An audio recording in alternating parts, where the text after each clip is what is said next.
Lionel মেসির ১০ নম্বর jersey এখন Lamine ইয়ামালের গায়ে। বার্সেলোনায় নতুন যুগের সূচনা। বার্সেলোনা ফুটবল ক্লাবের ইতিহাসে এক নতুন অধ্যায়ের সূচনা হলো। যে ১০ নম্বর জার্সিটি একসময় ছিল লিওনেল মেসির পরিচয়ের অংশ, যে জার্সি গায়ে জড়িয়েছিলেন দিয়েগো ম্যারাডোনা ও রোনালদিনহোর মতো তারকারা, সেই আইকনিক জার্সিটির নতুন উত্তরাধিকারী এখন ক্লাবের বিস্ময় বালক লামিন ইয়ামাল। কাতালান ক্লাবটি নিশ্চিত করেছে যে মাত্র ১৮ বছর বয়সী এই তরুণ তুর্কি ২০৩১ সাল পর্যন্ত একটি দীর্ঘমেয়াদী নতুন চুক্তি স্বাক্ষর করেছেন। চুক্তির পাশাপাশি তার কাঁধে তুলে দেওয়া হয়েছে বার্সেলোনার সবচেয়ে সম্মানিত ১০ নম্বর জার্সিটি। আনসু ফাতির বিদায়ের পর খালি হওয়া এই জার্সিটি পেয়ে লামিন ইয়ামাল যেন আকাশ ছুঁয়েছেন, তবে মাটিতে পা রেখেই দিয়েছেন এক সাহসী বার্তা। চুক্তি স্বাক্ষরের পর তিনি দৃঢ়তার সাথে ঘোষণা করেন, লিওনেল মেসি তার নিজের পথ তৈরি করেছেন, আর আমি আমারটা তৈরি করব। মেসি, ম্যারাডোনা এবং রোনালদিনহো এই তিনজনই ফুটবলের কিংবদন্তি।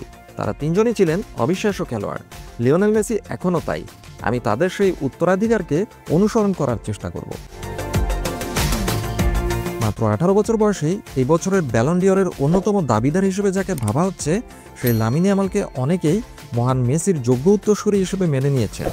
২০২৪-২৫ মৌসুমে তার অসাধারণ নৈপুণ্যে বার্সেলোনা লা লিগা এবং কোপা দেল রে জিতেছে। ক্লাবের কিংবদন্তিদের পরা একটি জার্সি তাকে দেওয়া এটাই প্রমাণ করে যে এই তরুণ খেলোয়াড় বার্সার জন্য কতটা গুরুত্বপূর্ণ হয়ে উঠেছেন। বার্সেলোনা ক্লাব তার উপর কতটা আস্থা রাখছে তা তার নতুন বেতন কাঠামো দেখলে বোঝা যায়।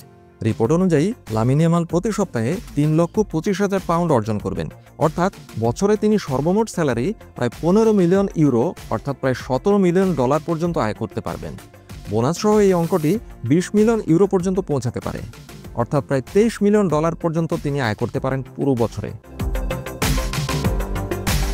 স্পেনের এই আন্তর্জাতিক তারকা ছুটি কাটানোর পর বার্সেলোনার সাথে এখন তার প্রাক মৌসুম প্রস্তুতি শুরু করেছেন।